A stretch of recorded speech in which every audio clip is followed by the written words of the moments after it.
ದರ್ಶನ್ನ ಜಾಮೀನು ಪ್ರಕ್ರಿಯೆ ಮುಕ್ತಾಯ ಆಗಿದೆ ಅನ್ನೋ ಡೀಟೇಲ್ ಈಗ ಲಭ್ಯ ಆಗ್ತಾ ಇದೆ. ಕೋರ್ಟಲ್ಲಿ ಜಾಮೀನು ಪ್ರಕ್ರಿಯೆ ಮುಕ್ತಾಯ ಆಗಿದೆ. ಆ ಪ್ರೊಸೀಜರ್ ಮುಗಿಸಿದ ಬಳಿಕ ಈಗ ದರ್ಶನ್ ಹೊರಟಿದ್ದಾರೆ ಅನ್ನೋ ಮಾಹಿತಿ.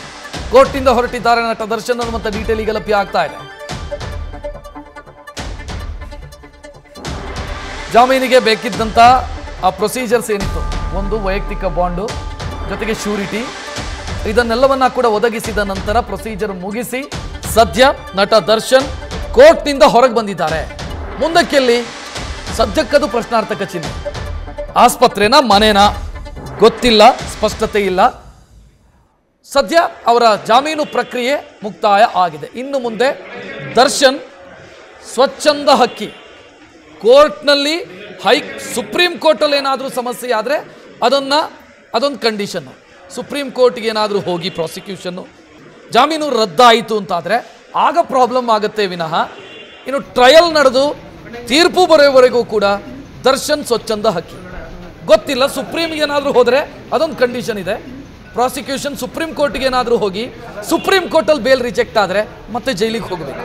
ಬಟ್ ಈ ಹಂತದಲ್ಲಿ ದರ್ಶನ್ ಸ್ವಚ್ಛಂದ ಹಕ್ಕಿ. ರೇಣುಕಾಸ್ವಾಮಿ ಕೊಲೆ ಕೇಸಲ್ಲಿ ಜೂನ್ 11ನೇ ತಾರೀಕು ಅರೆಸ್ಟ್ ಆಗಿರೋದು. ಜೂನ್ 11ರಿಂದ ಇವತ್ತಿನವರೆಗೂ ಕೂಡ, ಅಂದರೆ ಆಸ್ಪತ್ರೆಯಲ್ಲಿ ಚಿಕಿತ್ಸೆಯ ಉದ್ದೇಶದಿಂದ ದಾಖಲಾಗಿದ್ದರೂ ಅದು ಮೆಡಿಕಲ್ ಬೇಲ್ ಆಗಿತ್ತು. ಆ ಕಾರಣಕ್ಕಾಗಿ ದರ್ಶನ್ಗೆ ಏನಾಗುತ್ತೆ ಅನ್ನುವಂಥ ಆತಂಕ ಆಯಿತು. ಬಟ್ ಸದ್ಯಕ್ಕಂತೂ ದರ್ಶನ್ ಪಾಲಿಗೆ ರಿಲ್ಯಾಕ್ಸ್ ಸಿಕ್ಕಂತಾಗಿದೆ. ಹೆಚ್ಚಿನ ಡೀಟೇಲ್ ನೀಡೋದಕ್ಕೆ ನಮ್ಮ ಪ್ರತಿನಿಧಿ ಪ್ರಜ್ವಲ್ ಫೋನ್ ಸಂಪರ್ಕದಲ್ಲಿ. ಪ್ರಜ್ವಲ್, ಅಲ್ಲಿಗೆ ಮುಂದಿನ ನಿರ್ಧಾರ ದರ್ಶನ್ ತೆಗೆದುಕೊಳ್ಬೇಕು ಏನು ಎತ್ತ ಅಂತ.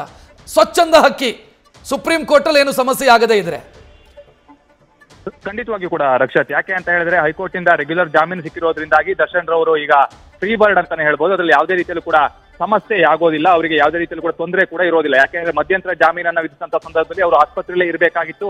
ಅವರು ಅನಾರೋಗ್ಯದ ಕಾರಣವನ್ನ ಕೊಟ್ಟು ಅವರು ಆ ಜೈಲಿನಿಂದ ಬಿಡುಗಡೆ ಆಗಿರ್ತಾರೆ. ಹಾಗಾಗಿ ಎಲ್ಲೂ ಕೂಡ ಓಡಾಡುವಂತಿರ್ಲಿಲ್ಲ. ಯಾವ್ದಾದ್ರು ಅವ್ರು ಓಡಾಟ ಆಗಿದ್ದು ಅಥವಾ ಬೇರೆ ರೀತಿಯಲ್ಲಿ ಏನಾದ್ರು ಆಗಿದ್ರೆ ಇಂಟ್ರಿಮ್ ಬೇಲ್ ಅಲ್ಲೇ ಕ್ಯಾನ್ಸಲ್ ಆಗುವಂತ ಒಂದು ಸಾಧ್ಯತೆ ಇತ್ತು. ಆದ್ರೆ ಈಗ ಹೈಕೋರ್ಟ್ ನಿಂದ ರೆಗ್ಯುಲರ್ ಬೇಲ್ ಸಿಕ್ಕಿರೋದ್ರಿಂದಾಗಿ ಆ ರೀತಿ ಯಾವುದೇ ಒಂದು ಸಮಸ್ಯೆ ಕೂಡ ಅವರಿಗೆ ಆಗೋದಿಲ್ಲ. ಈಗಾಗಲೇ ಅವರು ಶ್ಯೂರಿಟಿ ಪ್ರಕ್ರಿಯೆಯನ್ನು ಮುಗಿಸಿ ಹೊರಟಿದ್ದಾರೆ. ಕೋರ್ಟ್ ನಿಂದ ಹೊರಟಿದ್ದಾರೆ. ಸೆಷನ್ ಕೋರ್ಟ್ ನಿಂದ ಈಗಾಗಲೇ ದರ್ಶನ್ ಅವರು ಹೊರಟಾಗಿದೆ. ಇನ್ನು ಅವರು ಒಂದು ರೀತಿಯಲ್ಲಿ ಫ್ರೀ ಬರ್ಡ್ ಅಂತಾನೆ ಹೇಳ್ಬೋದು. ಅವರು ಆಸ್ಪತ್ರೆಗೂ ಹೋಗ್ಬೋದು ಅಥವಾ ಮನೆಗೂ ಕೂಡ ಹೋಗ್ಬೋದು ಅನ್ನುವಂತ ಒಂದು ಮಾಹಿತಿ ಏನಿದೆ ಅದು ಗೊತ್ತಾಗ್ತಾ ಇರುವಂತದ್ದು. ಅಂದ್ರೆ ಇನ್ನು ಸ್ಪಷ್ಟವಾಗಿ ಗೊತ್ತಾಗ್ತಾ ಇಲ್ಲ. ಯಾಕೆ ಅಂತ ಹೇಳಿದ್ರೆ ಆಸ್ಪತ್ರೆಯಲ್ಲಿ ಡಿಸ್ಚಾರ್ಜ್ ಪ್ರಕ್ರಿಯೆ ಪೂರ್ಣವಾಗಿದೆ ಅನ್ನುವಂತ ಒಂದು ಮಾಹಿತಿ ಲಭ್ಯವಾಗ್ತಾ ಇದೆ. ಆದ್ರೂ ಕೂಡ ಅವರ ಬಟ್ಟೆ ಆಗಿರ್ಬೋದು ಅದೆಲ್ಲವೂ ಕೂಡ ಆಸ್ಪತ್ರೆಯಲ್ಲೇ ಇದೆ. ಹಾಗಾಗಿ ಅವರು ಒಮ್ಮೆ ಆಸ್ಪತ್ರೆಗೆ ಹೋಗಿ ಮತ್ತೆ ಮನೆಗೆ ಹೋಗ್ತಾರಾ ಅನ್ನುವಂತ ಒಂದು ವಿಚಾರ ಕೂಡ ಇಲ್ಲಿ ಚರ್ಚೆ ಆಗ್ತಾ ಇರುವಂತದ್ದು. ಯಾಕೆ ಅಂತ ಹೇಳಿದ್ರೆ ಅವರು ಆ ಒಂದು ಅಂದ್ರೆ ಆಸ್ಪತ್ರೆಗೆ ಹೋದಂತ ಸಂದರ್ಭದಲ್ಲಿ ಅವರು ಅಲ್ಲಿ ಬಿಲ್ ಅನ್ನು ಕೂಡ ಸೆಟಲ್ ಮಾಡಬೇಕಾಗುತ್ತೆ. ಹಾಗೆ ಆಸ್ಪತ್ರೆ ಡಿಸ್ಚಾರ್ಜ್ ಪ್ರಕ್ರಿಯೆ ಪೂರ್ಣವಾಗಿದೆ ಅಂತ ಹೇಳಿದ ನಂತರದಲ್ಲಿ ಅಲ್ಲಿ ಬಿಲ್ಲಿನ ವಿಚಾರ ಅನಂತರದಲ್ಲೂ ಬೇಕಾದ್ರೆ ಅವರು ಸೆಟಲ್ ಮಾಡಬಹುದು. ಅದ್ರಲ್ಲಿ ಯಾವುದೇ ರೀತಿಯಲ್ಲಿ ಕೂಡ ಸಮಸ್ಯೆ ಆಗೋದಿಲ್ಲ. ಈಗ ದ್ವಂದ್ವ ಇರುವಂತದ್ದು ಇಷ್ಟೇ, ಒಂದೇ ಅವರು ಆಸ್ಪತ್ರೆಗೆ ಹೋಗ್ತಾರಾ ಅಥವಾ ಮನೆಗೆ ಹೋಗ್ತಾರಾ ಅನ್ನುವಂಥದ್ದು. ಅದ್ರ ಬಗ್ಗೆ ಇನ್ನೂ ಸ್ಪಷ್ಟವಾದಂತಹ ಒಂದು ಮಾಹಿತಿ ಏನಿದೆ ಅದು ಲಭ್ಯವಾಗ್ತಾ ಇಲ್ಲ. ಆದ್ರೆ ಈಗ ಅಂದ್ರೆ ಜಾಮೀನು ಪ್ರಕ್ರಿಯೆ ಸಂಪೂರ್ಣವಾಗಿ ಮುಗಿದಿರೋದ್ರಿಂದಾಗಿ ಅವರಿಗೆ ಯಾವುದೇ ಕಾರಣಕ್ಕೂ ಕೂಡ ಸಮಸ್ಯೆ ಆಗೋದಿಲ್ಲ. ಅವರು ಆರಾಮಾಗಿ ಅಂದ್ರೆ ನಾರ್ಮಲ್ ವ್ಯಕ್ತಿಗಳ ರೀತಿಯಲ್ಲೇ ಓಡಾಡ್ಕೊಂಡಿರ್ಬೋದು. ಅವರಿಗೆ ಯಾವುದೇ ರೀತಿಯಲ್ಲಿ ಕೂಡ ಸಮಸ್ಯೆ ಆಗ್ಲಿಕ್ಕೆ ಅವಕಾಶವೇ ಇಲ್ಲ ಅಂತ ಹೇಳ್ಬೋದು. ಆದ್ರೆ ಕೋರ್ಟ್ ಯಾವ್ಯಾವ ಒಂದು ಷರತ್ತನ್ನು ವಿಧಿಸಿದೆಯಲ್ಲ ಅದೆಲ್ಲವನ್ನ ಕೂಡ ಅವರು ಪಾಲಿಸಬೇಕಾಗತ್ತೆ. ಅಂದ್ರೆ ಸಾಕ್ಷಿಗಳಿಗೆ ಬೆದರಿಕೆಯನ್ನ ಹಾಕಬಾರ್ದು ಅನ್ನೋದಾಗಿರ್ಬೋದು, ಅವು ಯಾವುದನ್ನು ಕೂಡ ಅವರು ಮಾಡುವಂತಿಲ್ಲ. ಹಾಗೆ ಯಾರನ್ನು ಕೂಡ ಅವರು ಭೇಟಿ ಆಗುವಂತಿಲ್ಲ ಅನ್ನೋದು ಕೂಡ ಇಲ್ಲಿ ಸ್ಪಷ್ಟವಾಗಿರುವಂತಹ ವಿಚಾರ.